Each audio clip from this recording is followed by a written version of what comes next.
My name is Alexander, your host for Research Elevator Platform. And today we'll be looking at what I would say an introduction to research.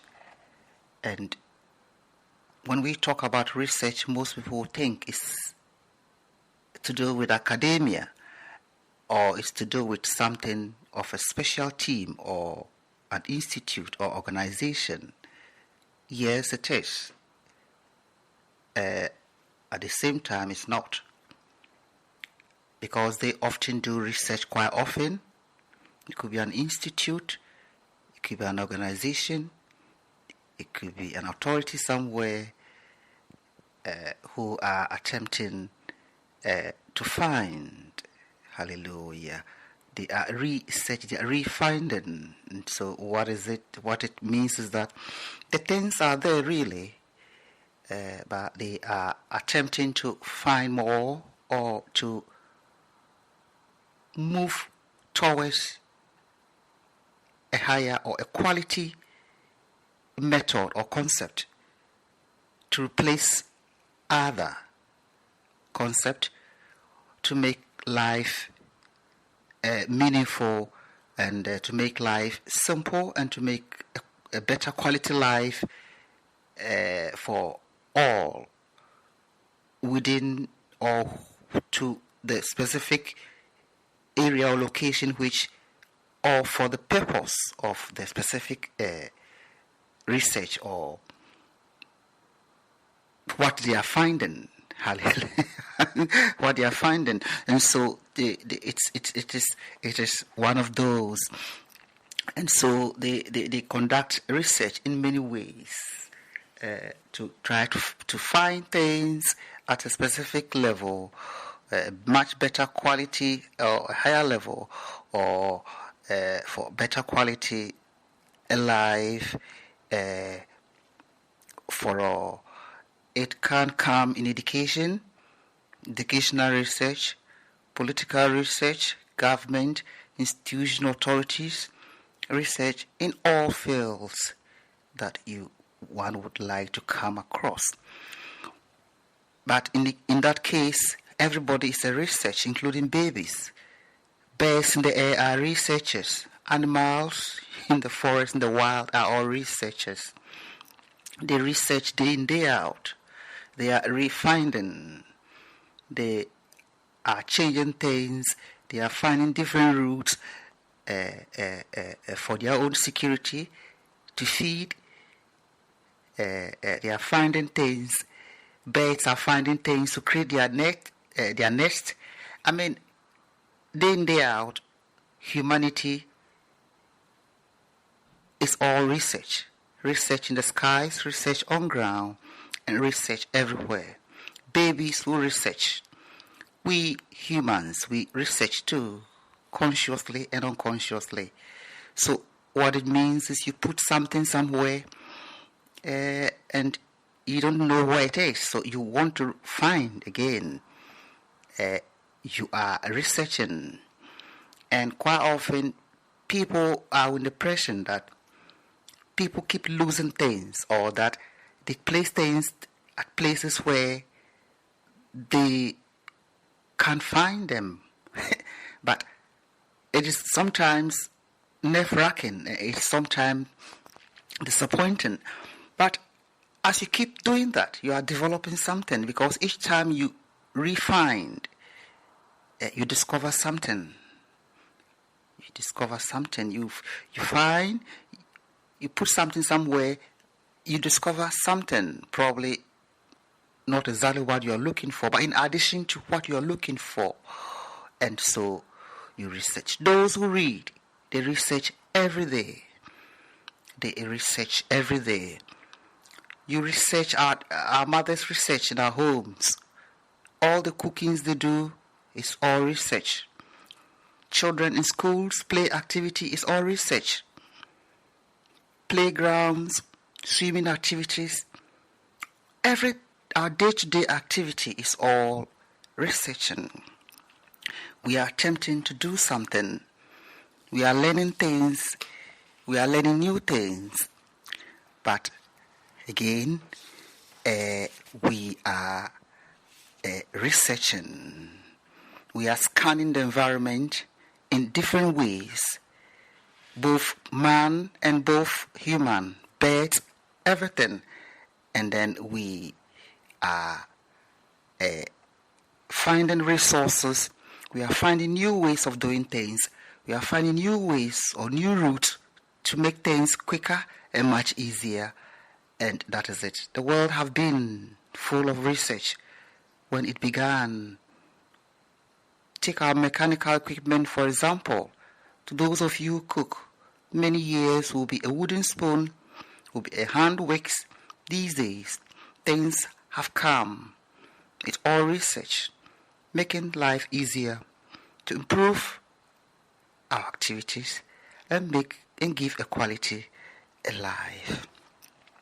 So we do research every day, but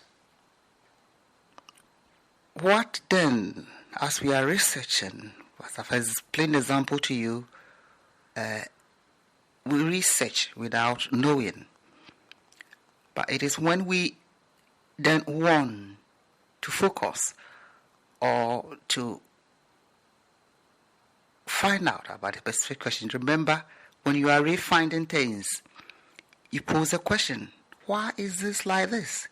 Why have they not put this at this place? Why is this keep coming? What is wrong with this? Once you begin asking a few questions about things, you have begun a research already without even knowing. But when you focus, when you want to find answers to things, then it means you are developing some form of research.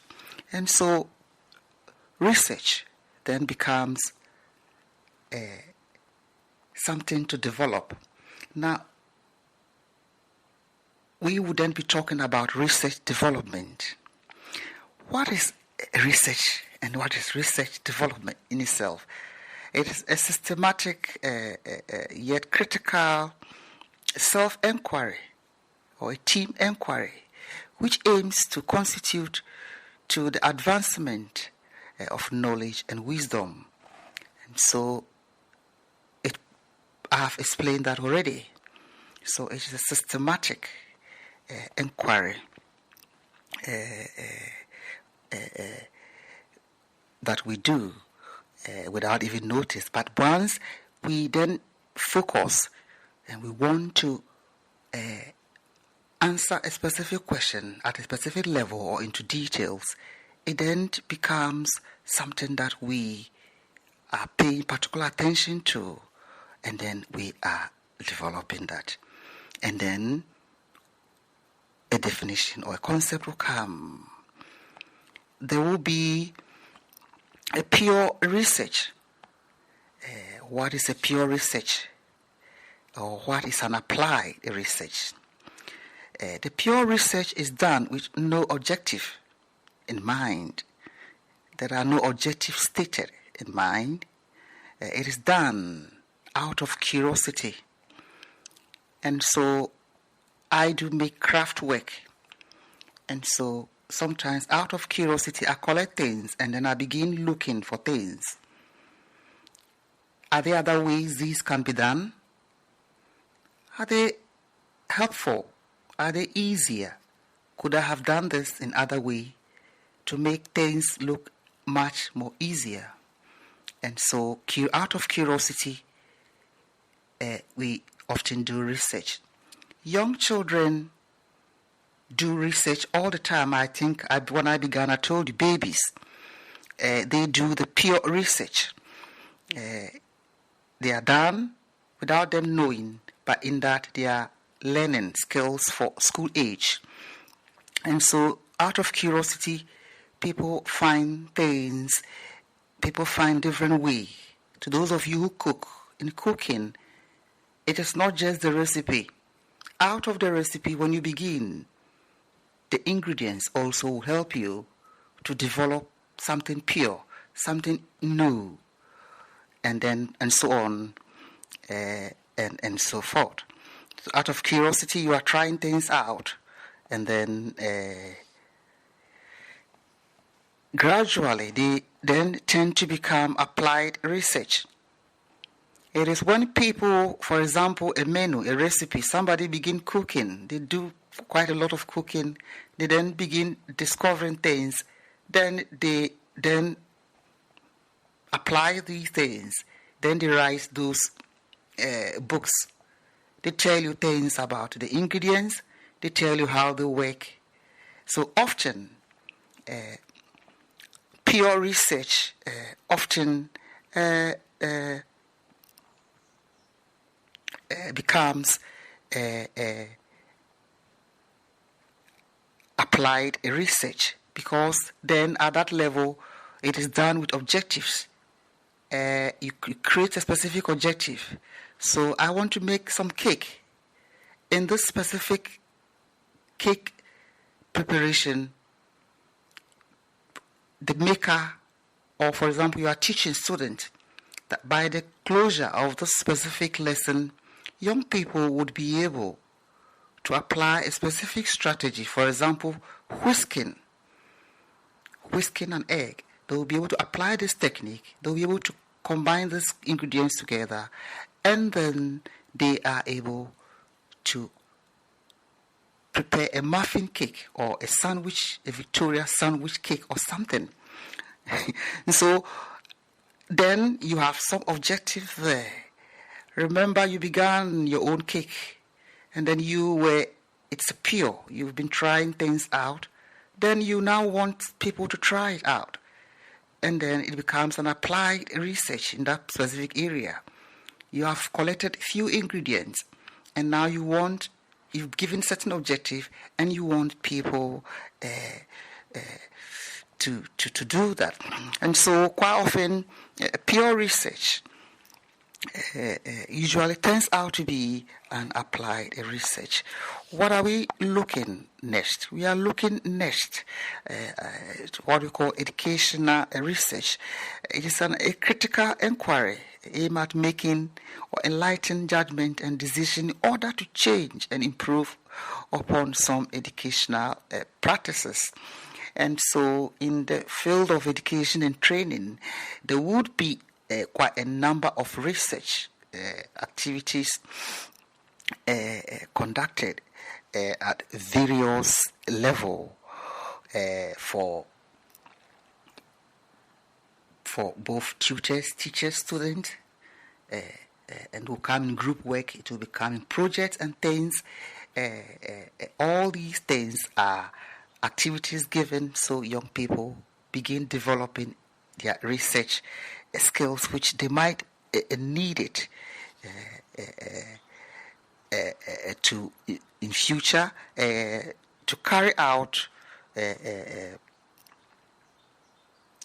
studies in order to understand and evaluate and to change in order to improve upon some educational practices. So then, not just education, but wherever they go. And so quite often the basic notion of teaching basic cookery in schools is that young people will begin a pure research on that. They then begin using things and applied work, and then they begin creating. The idea is that then they are able to do something on their own when they leave college. That is exactly what it is. And they evaluate their work, self-evaluation, and then to change in order to improve. So one of the basic things in educational research is that the young students themselves, for example, they have created a tiny piece of card.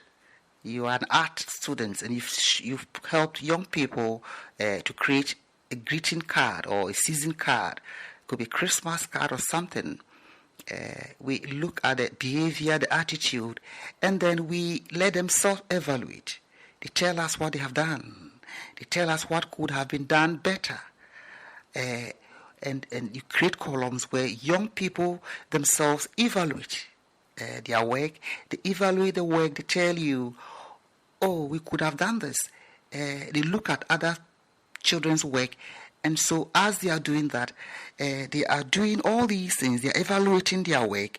They are making a change. I could not do this because I didn't pay attention, or that because I didn't have this material, or because I didn't take it seriously, or because I didn't know it would be like this, and so on and so forth. And they are making a change, and they are improving. They are improving on the practices. Teachers who are conducting this activity are also listening to young people, and they are also then looking at the positive side to elevate these children higher. They are also changing their mode and style of teaching and teaching practices as they go on, and they are researching. We would have things like an action research. In an action research, there should be no help from a third person. So when you are conducting an action research, usually you don't really need help from a third person. You are there working with people. So let's get back to the classroom again. Those that you are working with, all you need is your reflection, an inquiry, and action carried out by individuals about their own professional practices. It is a term used to describe professional studying.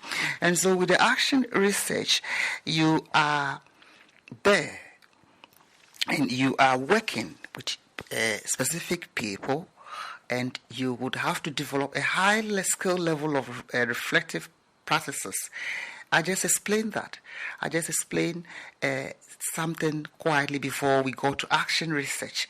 When we were talking about educational research, young people self-evaluation practices, it's a form of research.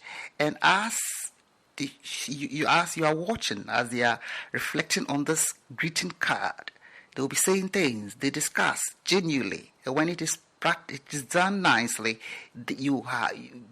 naturally there will be quite a lot of emotions out there, positive emotions, a few resentment out there.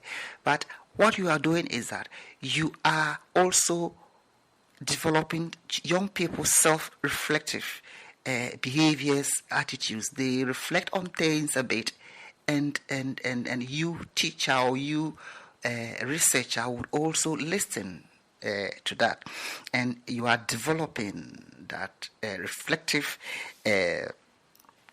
inquiry. So you are using these means to develop a high skill level reflective inquiry from your own professional view. So you might have skills. So you are an art student, so you have skill in developing.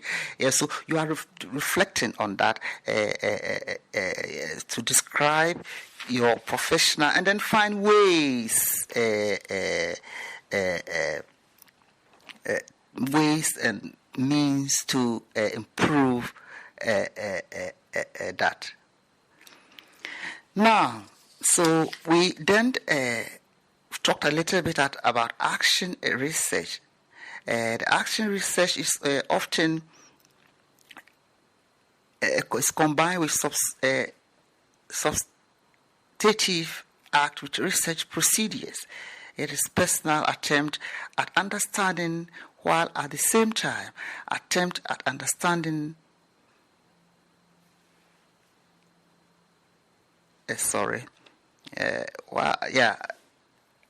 attempt of understanding, while at the same time engage in the process of improvement and reform. So you are understanding the young people's behavior, why certain things were done this way, and then you are engaging with them in that process, and you are also improving the reform You are improving the real form. When you apply to teaching action research, it involves gathering and interpreting data to understand better aspect of teaching and learning, and then also apply the outcome to improve practice with change and improvement. And so when you develop this strategy, this research strategies as a teacher or whatever you are, this is what it's gain. You are doing this to improve, to have a better practice, a change, and then to improve. The action research is also flexible and allow various actions to come to play, which is understanding and knowledge to be achieved at the same time. In other words, the results of your research cases are applied or carried out will become part of your experience. So with action research, you are not just doing all these things, you are also developing a high level scale of experience in working with people of specific level or in a specific environment, because you are with them, you are conducting these research, and you are using all means to draw out skills and to draw out knowledge, and you are experiencing on that note. And so when you begin gradually, you are with them, you are learning. Use, for example, the card issue that I've just explained. Your next level of teaching will change. You are developing a newer set of skills. You are leaving one level to the other, and so you are elevating something from one level to a higher level with a set of new and fresh skills, or a combination of older skills but with newer skills you acquire through those research strategies, and you are quietly gaining some experience. And then you are at it. There are various types of research, but we would limit that here quietly, and then we would talk about a few things in a previous section. Now, what are other ways to do this?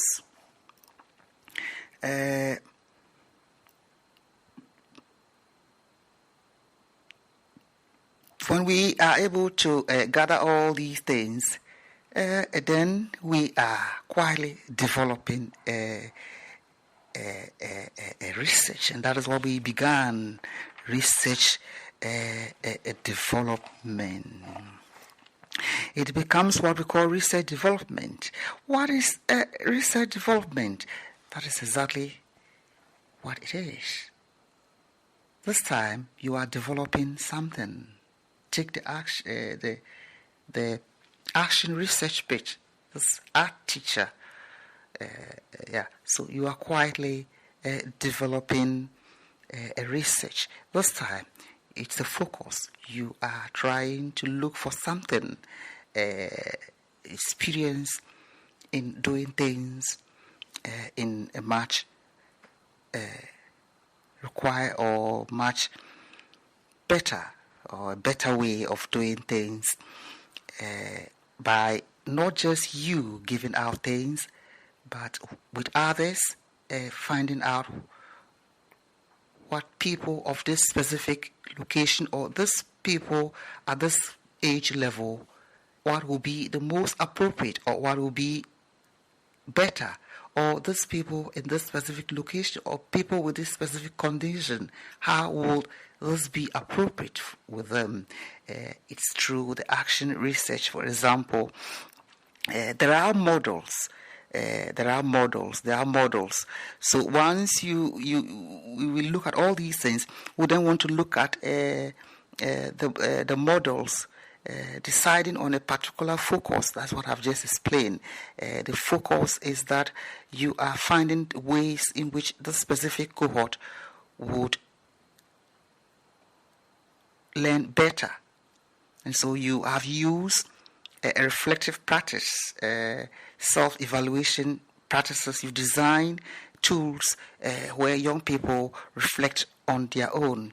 So that is the model. So these are the models one will be looking at when they are attempting to look at action research. So that is it. So you decide on a particular focus and then planning to improve an activity or series of activities which we call interventions. What are you doing? Interventions usually will be an expert area, but intervention, you are planning. What would you do? When do you intervene? What are your tools? What will the chart, the evaluation chart include? How will children respond in groups or individual? How are they going to report? And what will they agree on? So these are your planning activities or a series of activities which we call the interventions. So all these things are the intervention, things you do to bring out something better. The activities and things, how we call it, and then implementing your activities. How will it be done? When? Are they going to do this in group? Is it a project? What is it? Is this something you are doing? Is it practical? Are they writing? What will be? And then observing the outcomes. And I told you must be very observant.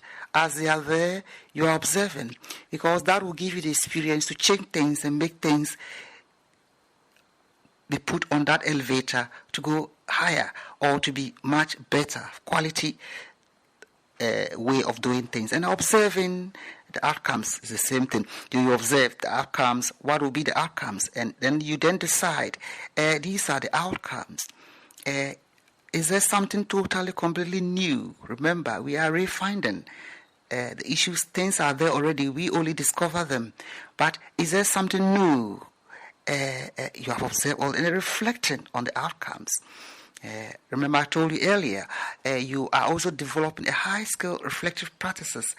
And so in your next planning or in your next work or your next strategy in teaching those areas, the greeting cards, you reflect and understand what went on and what could have been done better. And then planning further actions if necessary. I have gotten this. This sounds perfect. This is awesome. But could there have been, or can I plan ahead? This was my initial planning. This was so awesome. Can I plan again? Can I further plan something ahead that? Yes. Another good model is attempting to look for critical things. Quite often when things are critical, people don't really like it though, but could I look it? Is it bias? Is it too sensitive? Is there any way I could look at these areas and further plan for that? And then we then look at it. And when we are looking at these areas, these are the levels in which we are developing your research. And so your research might be then begin from pure apply, and then you are then moving to a higher research. You are moving to a more sophisticated area, and to be able to solve things that seem sophisticated or sophistication. You are trying to attempt to remedy the specific barriers or sophistications and things, and so then you are going higher, and those who lead from those who begin research from high school level, and then probably to a degree level, probably to the master diploma level, master level, MPhil level, or to doctoral level, and you are on it gradually, so you are progressing. And some of the questions I explained earlier, the critical reflection may say, what worked? Which did not work? What have I learned? And what must I do differently? These are the same thing. The next time reflection is used to reveal previous actions in order to plan the next one. And so whatever you learn, it is recorded. You are developing because you want to plan further. You want to move ahead in a different dimension. And so these are the things, I explained them earlier. You begin asking yourself all these questions, and then you are planning further. You conduct an action research on understanding, achieve, conclusion, draw, and plans develop. These are tested in action by an activity. So you have tested all these little things. You have looked at this car thing, and you've selected peer evaluation or peer review. They review and evaluate their work. They tell you what their barriers were, what they could have done differently, what worked for them, what didn't work, why they think they need a change, why they think they should be done. And then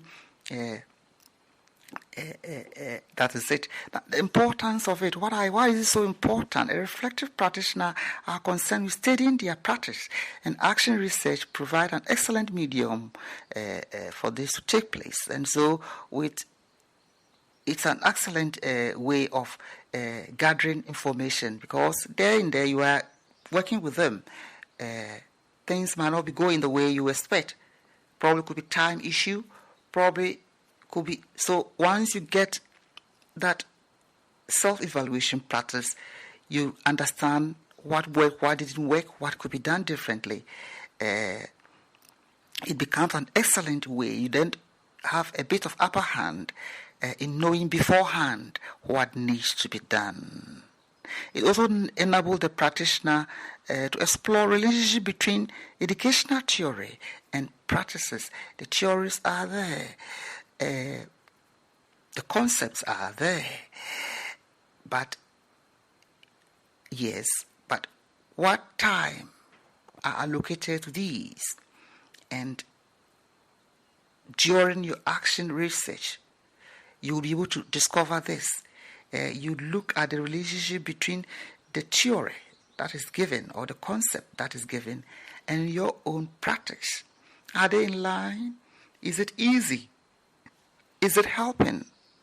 Can I navigate easily? Will the young people get this concept, and so on and so on and so forth? So once you begin a bit of research as a teacher yourself or whatever, tutor yourself, and then you are then begin to develop these things, know what works well with a specific theory or concept, and then your practices, are they in line? Are they helping? And if not so, what can you do to help in addition to what you have done? You understand your own research studies. You begin to understand your own, with action research, it enables you to begin to understand your own research work, studies, and it also enables you to understand the theories and the concepts better. What is working? Why? So, for example, you are,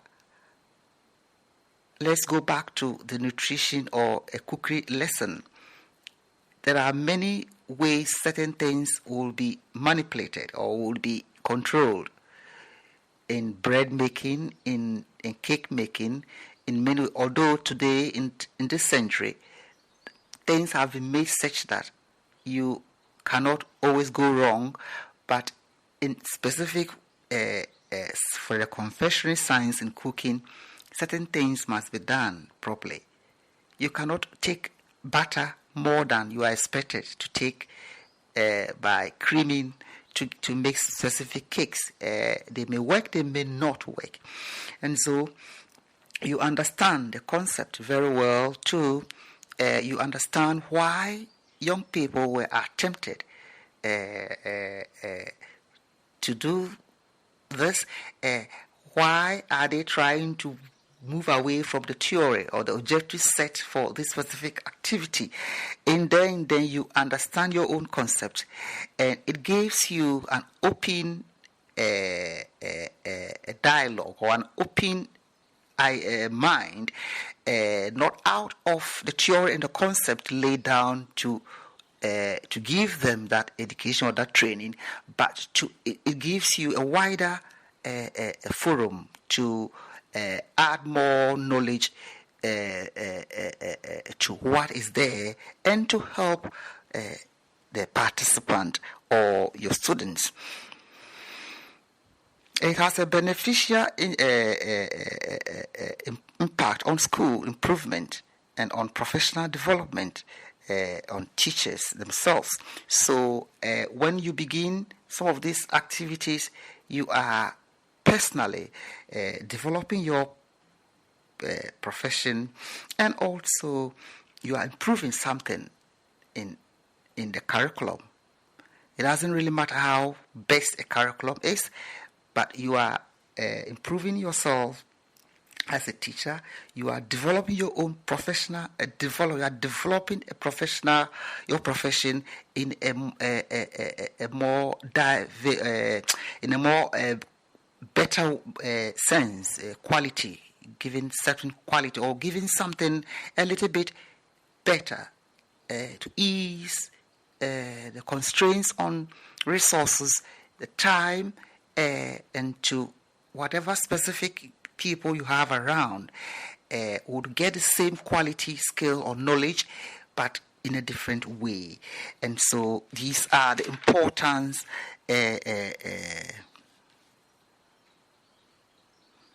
And so then as you are doing this, you are also begin encountering problems.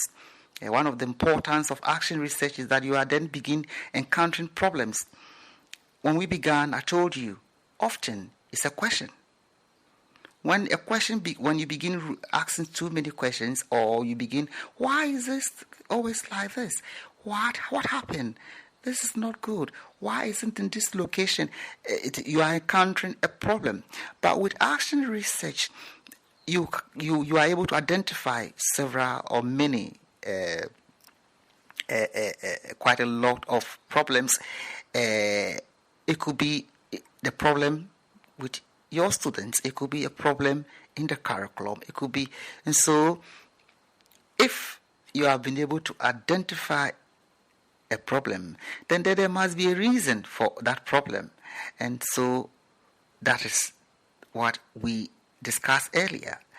The students themselves, once they are self-critiquing and self-reviewing, peer review and evaluation, they are then begin to identify their own problems that probably they didn't even know, and then they are then finding solution to the problem. So action research, not necessarily giving you all the qualities, but it is also giving you the chance to identify problems. And if there is, or there are indeed problems, or then it means there must be a solution somewhere, and then we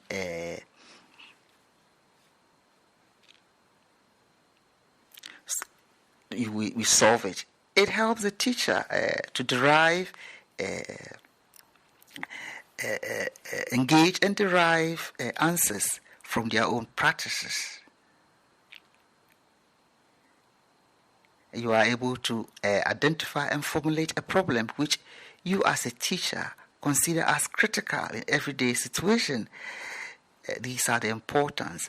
There may be an inquiry conducted into particular issue of current concern, usually undertaken by those directly involved in an attempt to change a specific situation involving teaching and learning.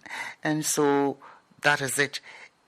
This art teacher who began is now realizing that the students are not performing So he's trying to use that specific method in an attempt to change a specific situation involving teaching and learning, to try to make a behavior pattern towards a specific work, making Christmas or greetings card much better.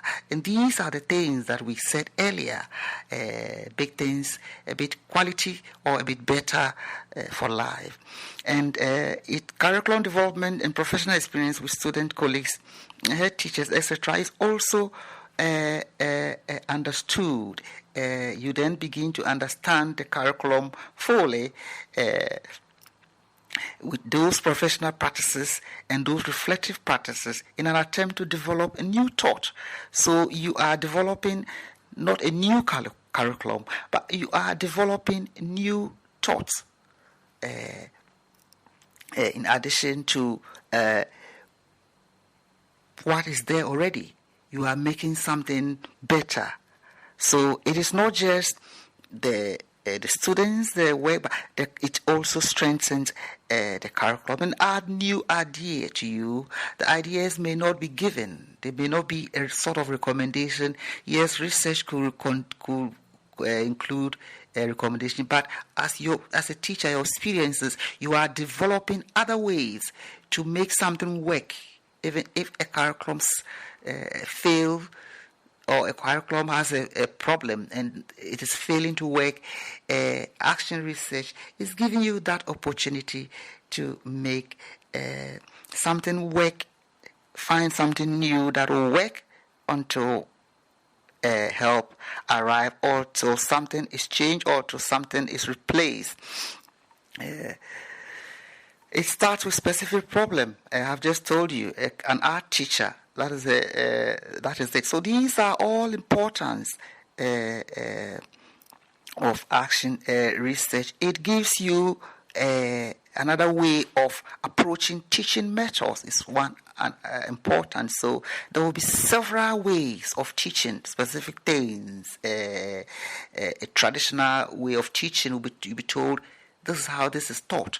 But in action research, once you begin action research, you are able to also re-examine those teaching method, replacing certain ideas with traditional ways of doing things, to find something new, to evaluate whether new method is working the same as the old method, or the new method you have found in teaching the specific subject is better than the old one, or it is the same, or it is just making work easier, but it's giving the same knowledge, it's giving the same skill, or probably even giving a better skill or knowledge. That is.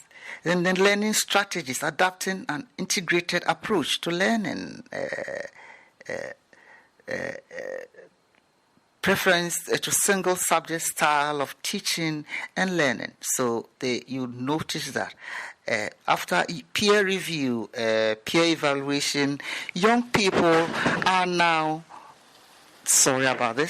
young people are now finding special ways of learning. They have adopted a very good pattern learning behavior, and so they are now doing things differently.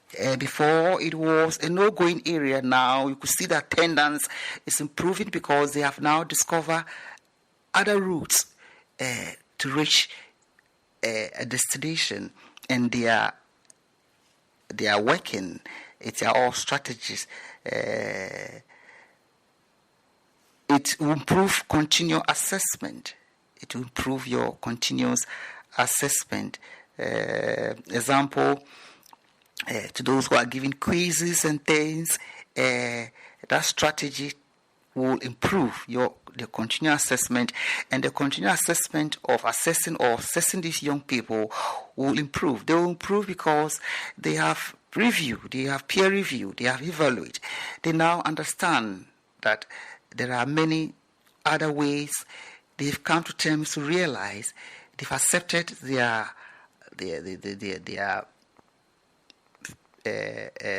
mistakes that probably they didn't know they were, and so continual assessment will improve.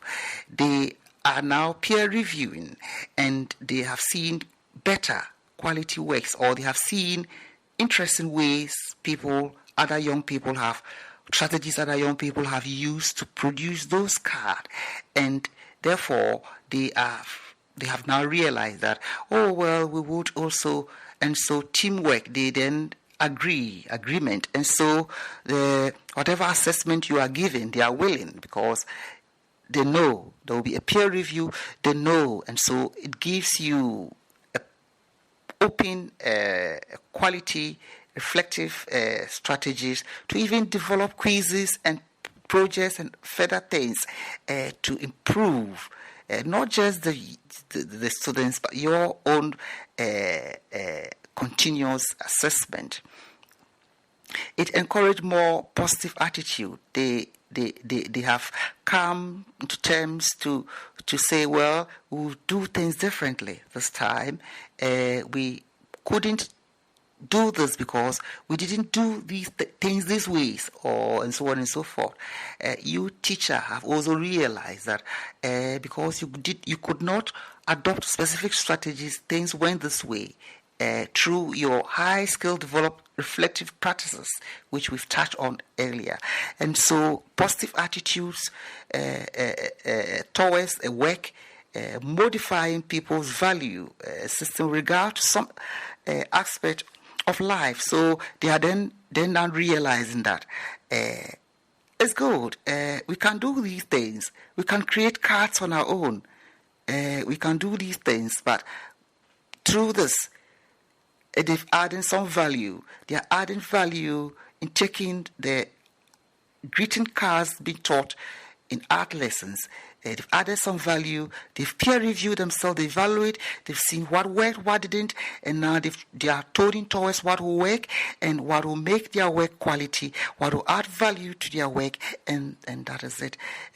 It improves teaching skills, and now you know what things that are not working, you know how to deal with them, and so your interacting with the young people themselves improves. Increase the power of analysis. Increase the power of analysis, and all that we are doing, we'll touch on that. You have increased you have increased your level of analysis. You analyze things, and their young people themselves are analyzing. They are peer reviewing. They are evaluating their own work. They are criticizing their own work. They are also analyzing their work and to know what worked, what didn't work. And then gradually are introducing a technique of behavior modification. Yes, so they have evaluated their own work. They've criticized their own work in that research bit and then they are modifying their behavior. They know, it didn't work this way, and so they would like to look at things that work well. If things are being difficult, if strategies or techniques are being difficult, they are then identify what is a little bit easier or that leads to the same skill and knowledge. We've been saying this all the time. And then they are detuned to that. They then come to realize that, we can do this easily if we go this way.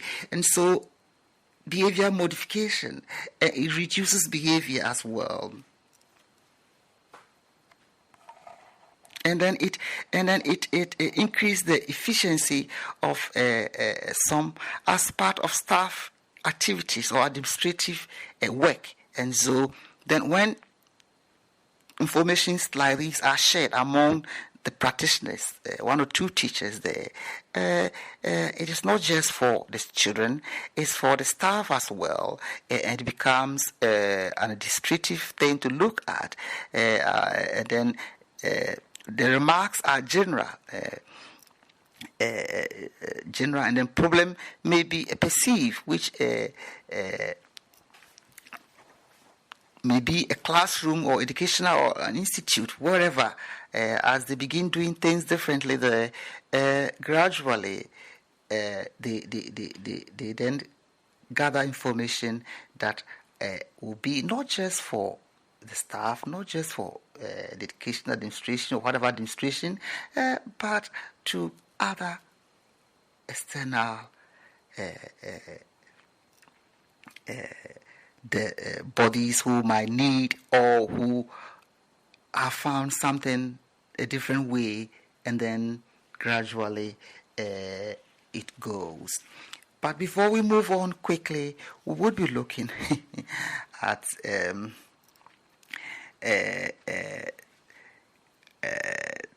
the systematic yet critical. Also, from the beginning, we told you that research is systematic and critical.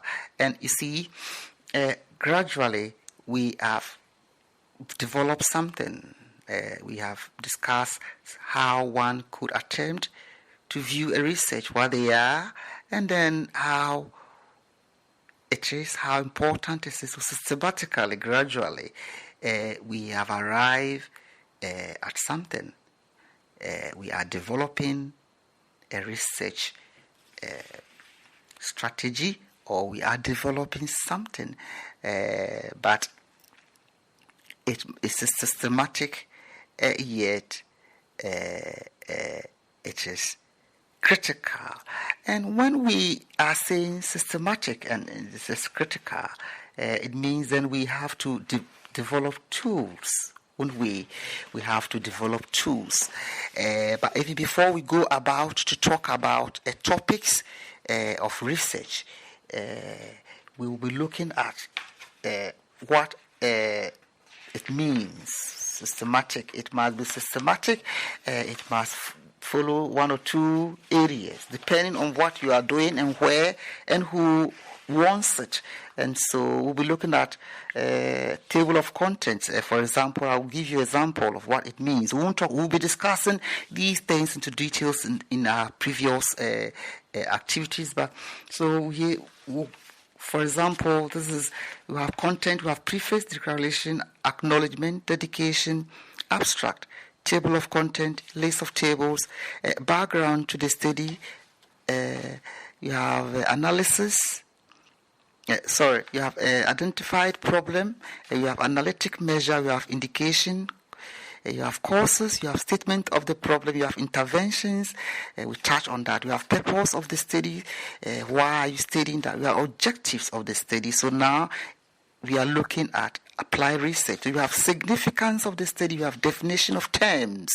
What are there? There are certain terms that need to be defined. In chapter 2, we could look at literature review, introduction, what make up an action research, significance of action research. We have demonstration. What have you demonstrated? You have methods in preparing and performing a demonstration lesson. We talked about all these things in the work planning. These are the models. The last model of action research we talked about. And then we have chapter 3, methodology, introduction, research design, a type of research, the population, sample and sampling technique, instrument, data collection system, administration of instrument, interventional strategies, implementation of the intervention design, steps used in demonstration lesson, data analysis. We go to chapter 4, data presentation, analysis and interpretation of data and discussion, demographic data, data analysis. We go to chapter 5, summary for findings, recommendations and conclusion. And there we look at introduction, summary, findings, recommendation, conclusion, and then references. So these are the areas that probably one will be looking at. And then list of tables. Table 1, Table 2, Table 3, Table 4, Table 5. We have responses, students' responses for after the intervention. We have respondents' view about their involvement in demonstration during food and nutrition class.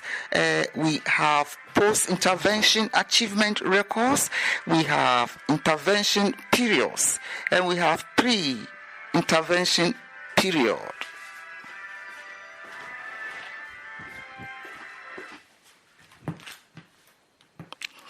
Sorry about that. So these are the things that we'll be looking at as when we are talking about systematic. What we mean by systematic, the definition from the beginning, and so you see that something has been rearranged, and they are in a systematic order, yet critical.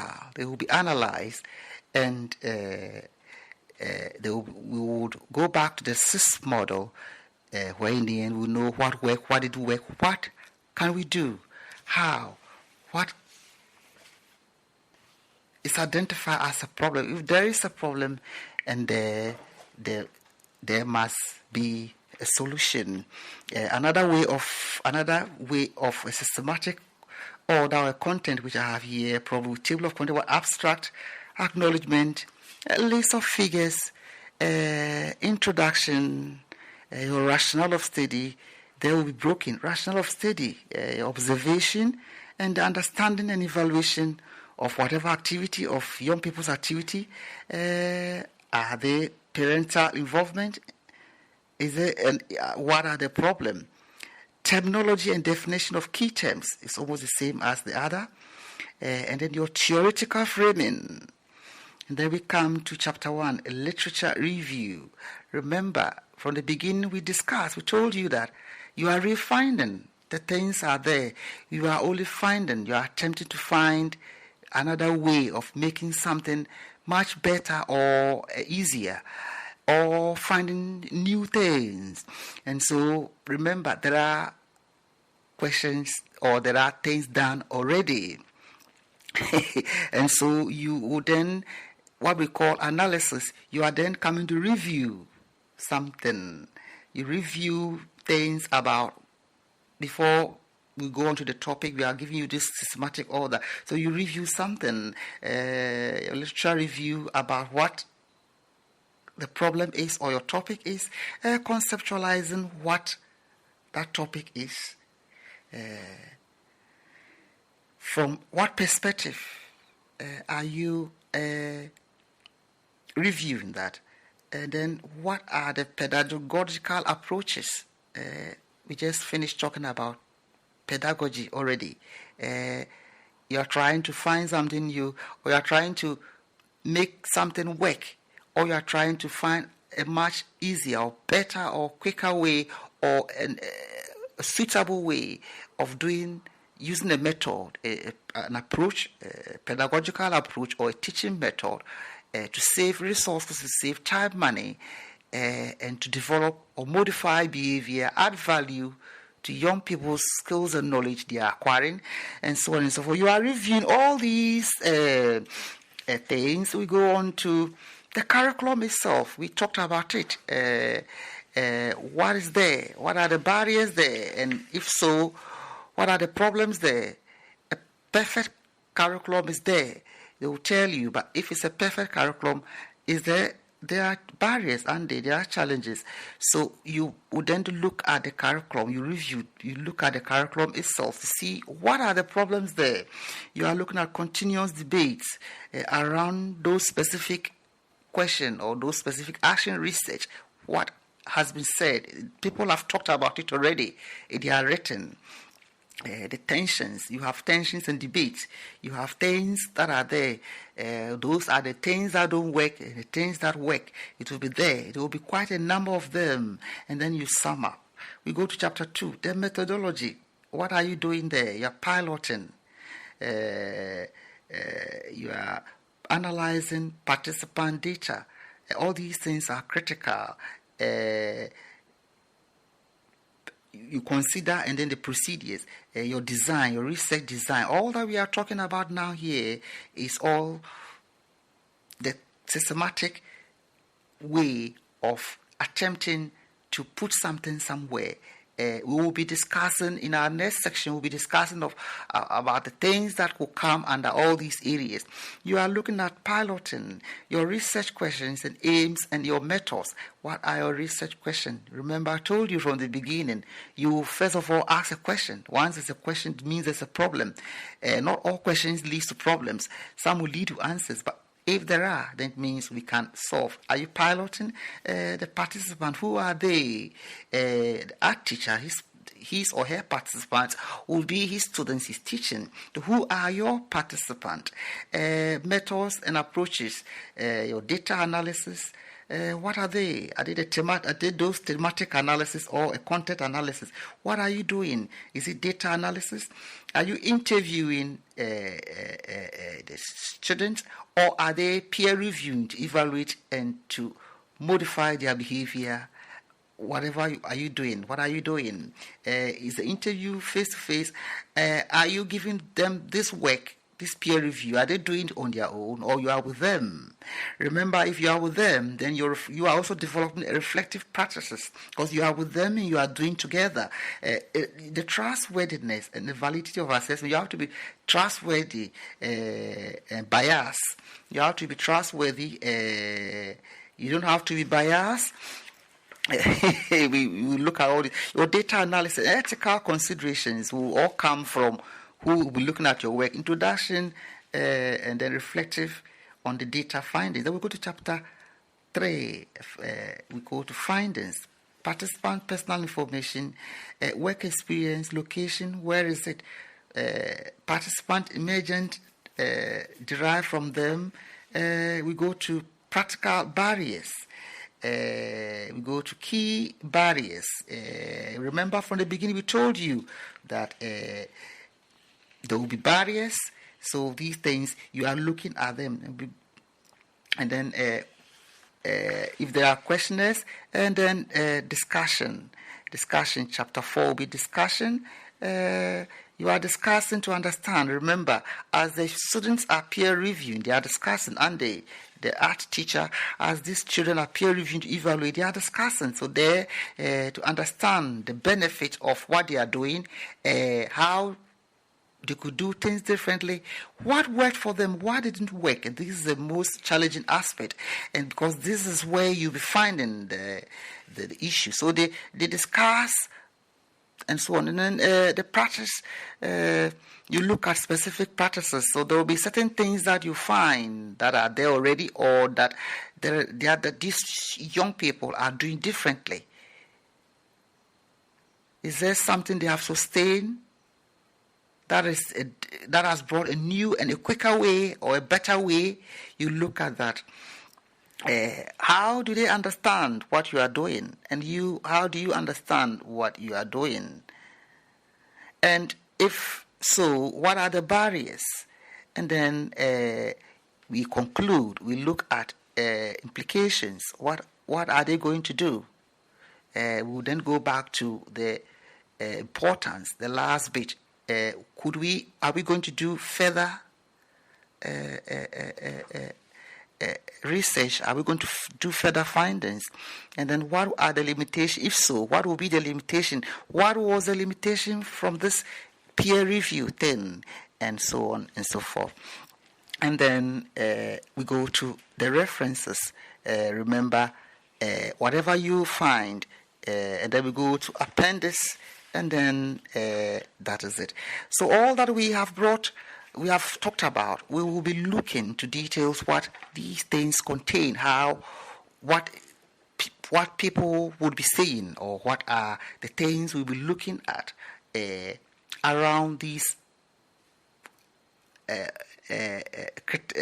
thematic order in which we have presented this to you, the first one and the second one, and what one would be attempting to do within those or under those specific headings. For example, the methodology.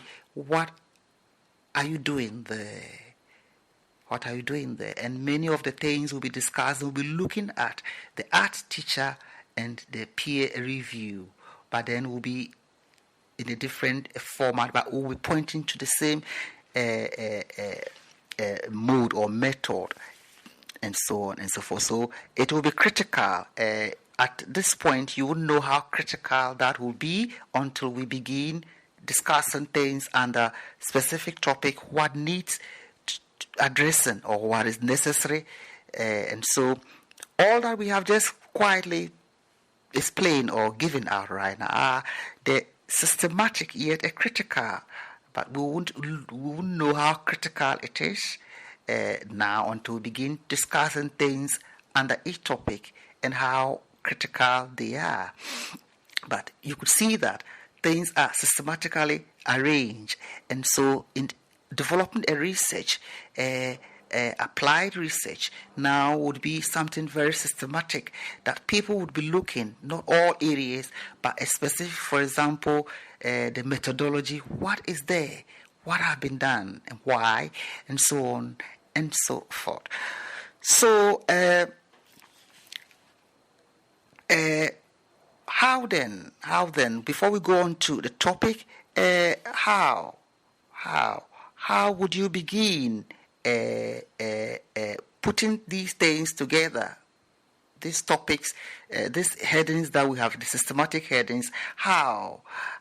Remember, before you sign on to any training, tutors will be given recommended books. Usually, these books are given even before people enroll. My little advice is, once you get the books, you begin reading them, because when you then begin to start putting these things together, my advice will be to look at chapters. You'll be looking at chapters to build this area. So you are looking at written works or books. You are then reading using the chapters. You may not be able to read a whole book to get an idea to write. That is not how it is done. And so you will be looking at chapters. You will also be looking at what you have collected, which we'll be discussing when we meet another time in discussing the various systematic order, the things listed there, what should be there, how, and so on and so forth. So that is it. So you read widely, you read quite a lot. So immediately you get the books, immediately you begin, you want to begin the research, you begin reading, you read more. Perhaps even before you begin the courses, modules, the courses themselves, and also begin awakening your experiences. So if you are a furniture maker, you begin awakening those skills in making furniture.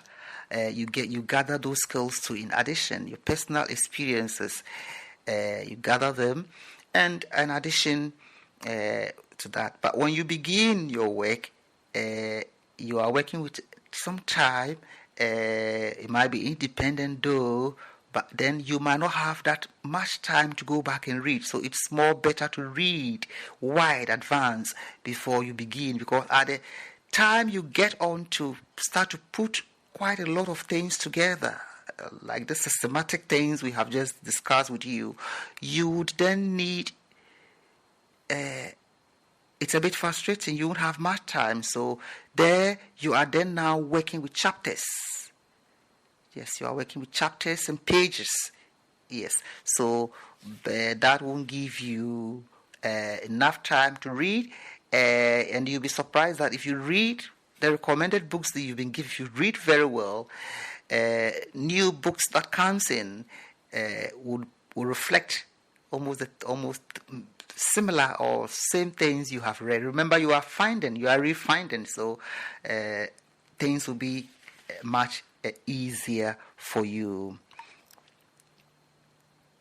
You scan the environment. We haven't gone you haven't discussed the topic yet, so but you scan the environment. What we say, scan the environment. You'll be reading. You find things in books to work, but in specific cases, you would be asking one or two questions from people. You speak to people, or even before you take the arts teacher, for instance, before these young people peer review, teacher must also scan the environment. This is what I call scan the environment. How do you scan the environment? I'll share a quick story with you. A nursing student who was conducting a study overheard two expectant mothers, pregnant women. They bought the same bus, but as they got to the bus stop, they were taking the same route, and these women were saying something about their experiences. They were talking about their experiences with regards to attending clinics and all those things, and that was almost exactly what this lady was searching for. You scan the environment. It's not you haven't gone out yet to look for people to interact. It's an biggest opportunity, and so you could hop into a bus, you could go to an environment, you go to places, listen to what is there, look at billboards, listen to news, listen to radio. All these in your scan environment. In this case, immediately you could approach this woman, or you could approach these people and tell them your interests or tell them your purpose. And if they agree to help you, why not? Or you have heard something. Remember, things are written. It could give you another chapter to start searching for additional books, recommended books, where you could find something that will help. So your questions are being answered day in, day out in the environment where you are. Could news, could television, environment, could be places. It could even be along the coast where it's beach time, people are having time. Anything could come out, something of interest could come out that could help you. Keep putting things down, right? Any piece of work. Do not bother about spelling. Quickly put something down, and the Indian terms will help you. Is research politics, or do they have some barriers? Yes, there could be a little bit of politic in when we say the basic thing is that certain topics will be sensitive. Remember, in the other one we're talking about bias, and then we're talking about validity, trustworthiness, and so on and so forth. Some topics or some areas are naturally sensitive. For example, looking at issues such as gender, sex issues, where you look at issues like race, and all those things. Some of these areas are very sensitive areas. There are areas that have some issues. Institutions, organizations, authorities are doing all they can to bring it to a right level. And so when you begin looking at areas like this, it will become what I would basically say, it becomes a bit of politics. You have a bit of challenge. Would you be given access to, or would you be given, one then will be critically looking at the bias, the trustworthiness, the validity, and all those concerns, emotional concerns, all the sensitive issues, all those ethics, the ethical consideration. And so then it becomes, you see that it becomes a tug of war. There are barriers. Everything research will have a little bit of barrier there. Probably you intend to speak to specific people, but you may not be able to speak, or you would speak to them, but they may not give you what you asking for. What work, remember, is almost the same thing as this last section we gave. What worked well, all these things are barriers of research.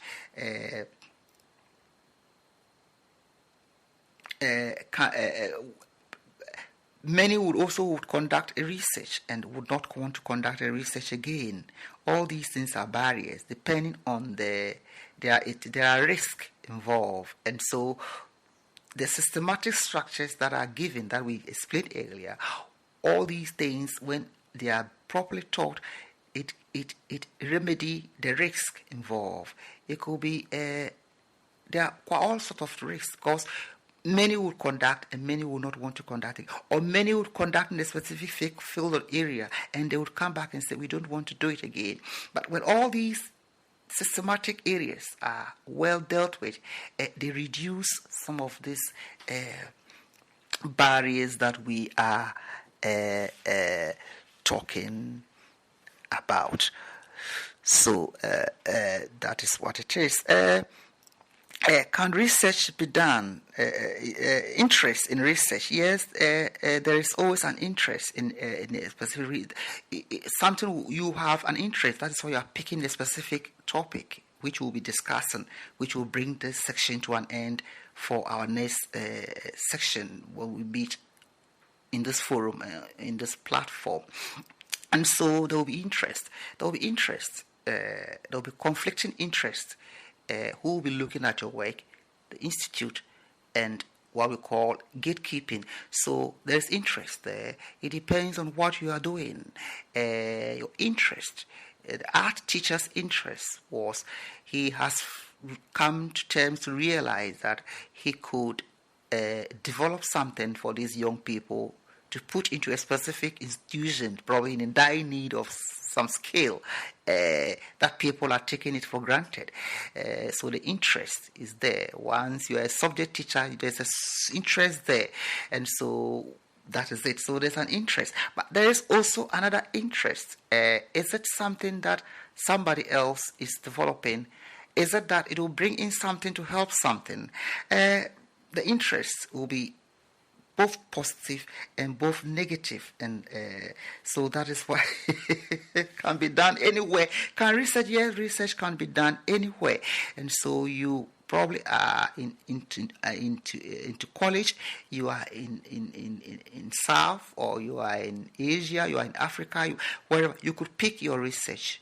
It doesn't really matter. You could travel to another location and then begin conducting a research, but remember, we've talked about the systematic thing. We've discussed them. What are the barriers? We've just finished talking about barriers. What are all these things? Is it worth it? But what I would say is that if you are in Asia, or you are in Africa, or you are in America, or you are in Britain, wherever you are, or whatever institute in which you are, I would say, why not pick something from there? Because you are studying. You've done all this mock training. They've taught you many things, but the research bit will also give you, in that specific location or that environment or that college, will give you a more deeper understanding, or a much better skill, other than doing things. It will be the same skill you develop, but the experiences, once you begin picking things from outside somewhere, it becomes new, or you begin going back to pick things you've done or you are aware before. Why not gain more newer skills, isn't it? And so, for example, you are a doctoral student, or you are a first degree student in, let's say, Australia. You've lived, you are there, you were a student, but you came to the United Kingdom, and you wanted to carry on with your degree. But as soon as it got to your research studies, you want to go back to Australia and then conduct the research there. Probably will be much easier. You have access to people who know you very well. You'll be able to, the environment very well. But I would say, why not just do it here and look at the barriers and challenges, and that hones, or that adds more skills to your experiences to research. Remember the things we discussed, the former things we discussed when we began. It shows you, it gives you the barriers, what worked, what didn't work, and so then you are developing more skills than one will say, okay, I want to go back to Australia and do my research. Why don't you do it here then? So these are some of the things we are talking about. Location where you are studying would be a best location, unless, of course, it demands you go elsewhere. Does research yield new results? Yes, every research shall produce some newer or fresh result at all levels, whether it's conscious or unconscious. It depends on what you are doing. And so everything you do, something new will come. Remember all the things we discussed earlier. It's always bringing new things, new ideas, or it's bringing new themes, concepts, theory, in addition to what is there already, to make something, to modify something, make it better. Yes, so the fresh results are the higher degree. So once you are getting new things in addition, or you are creating new things, you are attempting to discover new things, which one would say a truth, or is the true, or remember there are no one truth, but you are also attempting to discover something. You are adding value to something. Remember, one of the importance is that students add value to their own way. The peer review things that we discussed earlier, they are just adding value. And so once you are adding value, then we are going higher. So probably you are adding value, and those are the things we look. We often say the doctora, people who are doing research at a very high level, and so that, and then brings our platform an elevator. It becomes some form of an elevation when you are at it, you follow certain systematic order, you are finding new things, and then you are elevating something from one level to another level, the doctora. So elevator, raising or lowering things. So from the beginning, we've talked about how it is. Animals themselves are researchers. They are all from the basic, and then. So we elevate things, we raise things, or we lower activities and behavior patterns at different levels, and then that brings the analysis, which we'll be looking at, which we have done, giving a critic. We've given you a systematic activity. So you are elevating something at a higher level or a different level. You're analyzing, yet they are critical, and then often becomes endless with scopes in most cases to raise things to a higher standard and for quality and for life. And that is what is the doctora thing, that you want to climb higher, you want to research higher, it's a scoop. But it never ends. If it was, research would come to a halt. So you are scooping, you are trying to research and to do as much as you can.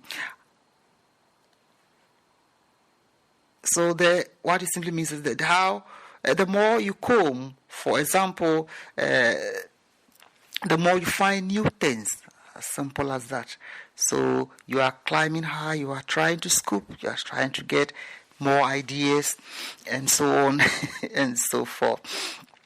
Frustration, there are hectic times when you begin the systematic thing.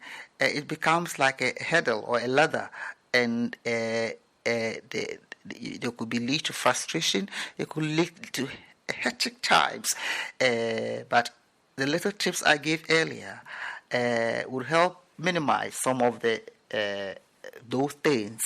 It could lead to all sorts of things when you begin researching. It could lead to other. You are not satisfied. You want to have the further thing, and so on and so forth. What do we do to ease these things?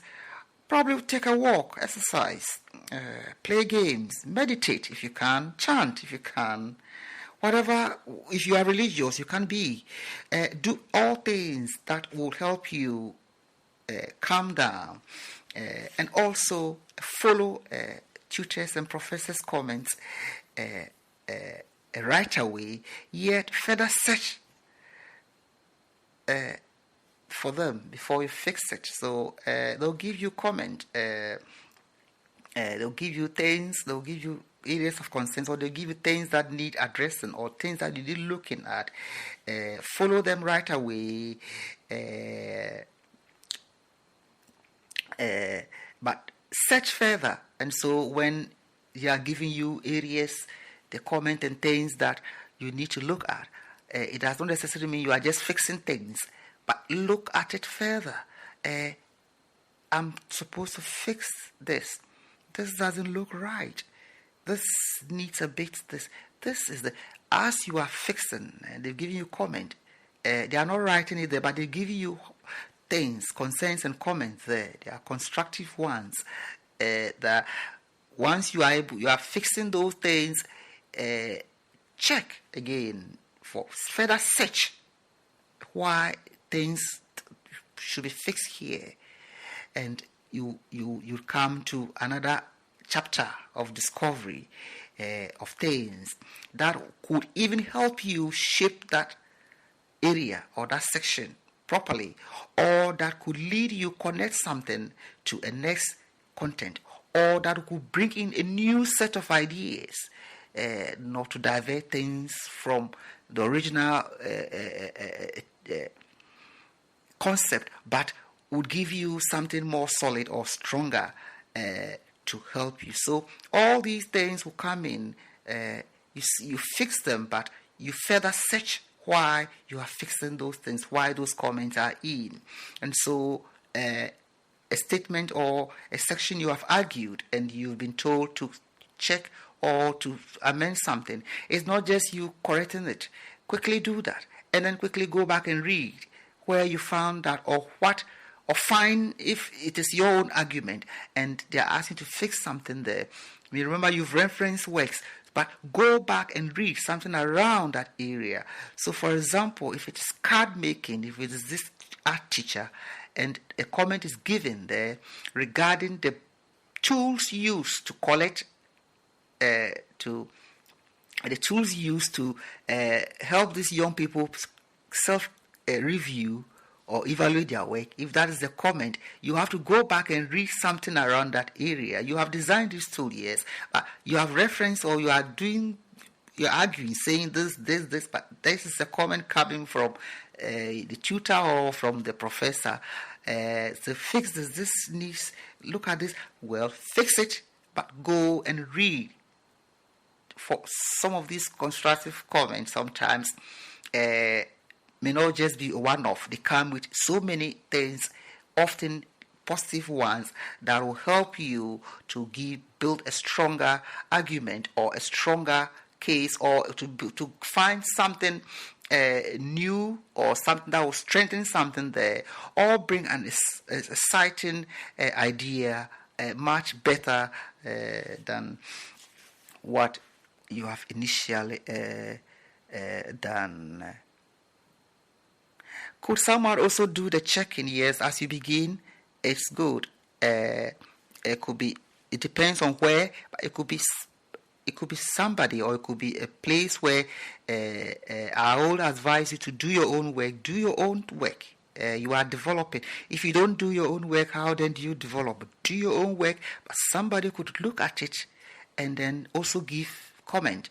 You'll be surprised that when these personnel or these persons or these people are looking at it and they are also giving their constructive, the initial one, it gives you, it helps you. It's all part of you gaining some understanding of desirable things, or things that are not really necessary, or things that could be done. Remember, you are building your research knowledge, so it also helps. Depends on where you are, how they would,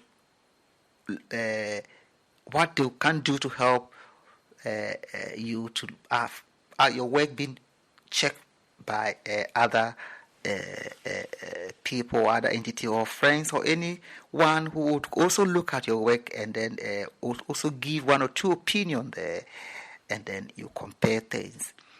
to build fresh skills in addition to what you are doing. So we've discussed quite a few. We've introduced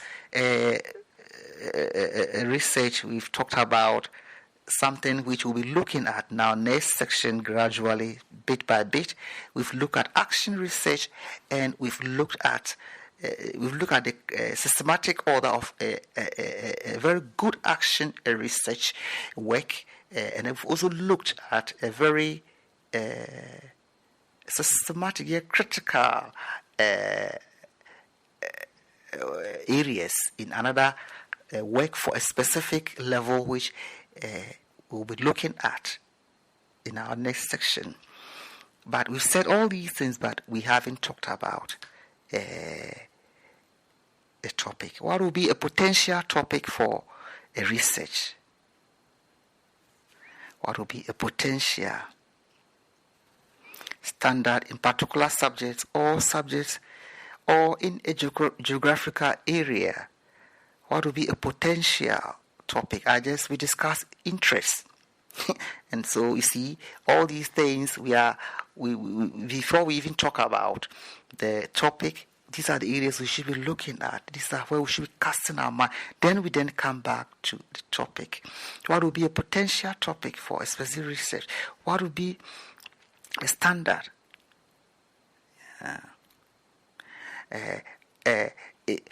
Is it a falling standard? Is it a falling standard that needs attention in a particular subject? Or is it a falling standard in a specific geographical area, or a specific theory, or a specific concept? What is it? Investigating activities of, or you are investigating a specific activity. Is it your own activity? Is it the young people's activity? Are they teachers? Who they are? What they are? And so on. Is it to do with time? Is it to do with class management? Is it to do with rules? What is it? Is it a curriculum? Is it the method itself? And why? Is it working? Is it for the parent or the guardian? And so on and so forth.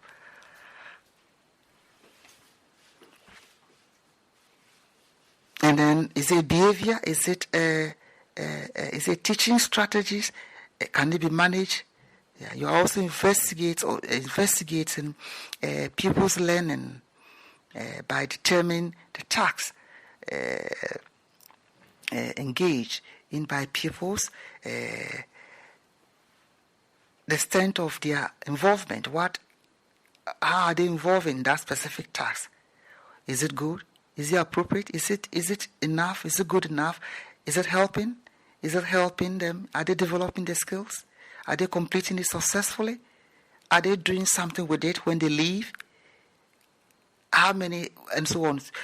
People's special education needs, whether it's a special education needs, have you encountered with any? What is it?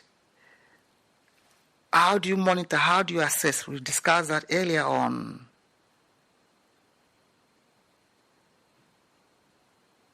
So as you look at as you begin asking some of these questions to yourselves, you are then attempting to then begin developing a research a topic. So the topic itself is very critical. The wording is critical. And I know many of you have done research before or are about to do one. I know how it's on and off and on and off. You'll be told it has to be viable, it has to be this. It is like the traditional method of teaching how to teach. There must be objective, things must be measurable. So, for example, we talked about falling standard in a specific geographical area. So in a geographical area, there's a falling standard of young people's school attendance. And so you couldn't mention the whole area. in a research study should be a portion. So it could be a school or it could be a community. So in a town, there are several communities within a town, or we couldn't say the whole of the United Kingdom, no, can we? No. So we say a specific location, so we say London. And if London is too large, we can't do the whole of London, can we? We say probably East London and then a specific school. So it's a portion. You look at the parameter, should it be too wide? And so those are the things that you would also be thinking about to look for a potential topic. So the first thing is your potential topic. These are the things you should be considering how to word we'll be doing that. We'll bring quite a few of them. We'll discuss it. We'll discuss some of the challenges and why and how and why things should be worded this way. It will give you a clue about what you need looking at. And so your topic, and then when you begin investigating activities, you are investigating or you are determined. So you begin asking a few questions. Remember, we began by telling you that it is when you begin asking questions that means there's an issue somewhere, or there's something. And then if there's a problem, then it means something can be done. That is why you are conducting the research, to see if something can really be done. And so you ask a few questions about, remember this assessment thing, we've talked about it. We've told you the importance. It could help you to continue assessment. So begin asking yourself a question. Pick an area of the introduction. Your tutor might have introduced research to you. Pick one thing that interests you, and then begin asking a question, and then begin developing several potential topic heading for that specific research. And then once you begin developing, also think about what we discussed before we came to the topic, the systematic order. Has the institute got a specific way of structuring, putting things systematically? You find out that from your library, or your tutors will be telling you, they will discuss with you. And so you know that in this institution, in this systematic order, if I'm doing a research, an action research, these are the systematic way. These are the things you are looking for. And so that is it. You begin then asking yourself a question, then it leads to the development of your potential or your topic of interest. It must interest you. You have identified, you've investigated throughout the introduction of the modules or the things being given you, and you want to pick a specific question directing to a specific area. Is it a falling standard in the curriculum? Is it a theory? Is it a concept? Is it the teachers? Is it the children? Is it you? Is it a community? Is it the home? Is it a nutrition aspect? Is it food? What it is, you then begin asking yourself this question, and also begin asking yourself this question and reflecting. Remember, we talked about reflective practices, so you would have developed a bit of reflection before, and then you design something, and then you begin looking at the systematic way. What is the structure, and how your question will feed into those areas. What will be your discussion? How are you going to demonstrate, or how are you going to produce materials in those areas? Is very necessary and very important. But before then, before you begin, wherever you are beginning, there will be things that you have to pass through certain things. Those who won't look at that. Our main interest is attempting to provide something around this area. And so in this section, you have then you have been able to then come to understand how a topic you can do something about it. Remember, the topics, what you are doing has been done before. You are researching, but it might not be the same thing. You are looking at it at a different perspective. That's where the interest will come. You are trying to find something a bit more. So the topic will then come. So that is it. And so you begin searching for your topic. They will be looking at the topic. They will be asking you to reshape the topic or reword it based on. Remember, it is not a pure research any longer, so it has to have some objectives, and therefore your rewording would also address all the areas, the systematic order would then be open for analysis and critiques, and then to come to a conclusion to say that it is working, it is not working, it's working, or it is not working. Remember, one of our models, when we say action by critical reflection, we mean to say what worked, which did not work. Then, what have I learned? What were my limitations? What were my barriers? What were my challenges? What must I do differently, or what will I do next time? Reflection is used to reveal the previous actions in order to plan the next. So what have I found to plan the next? Is it something positive? So that is what it is.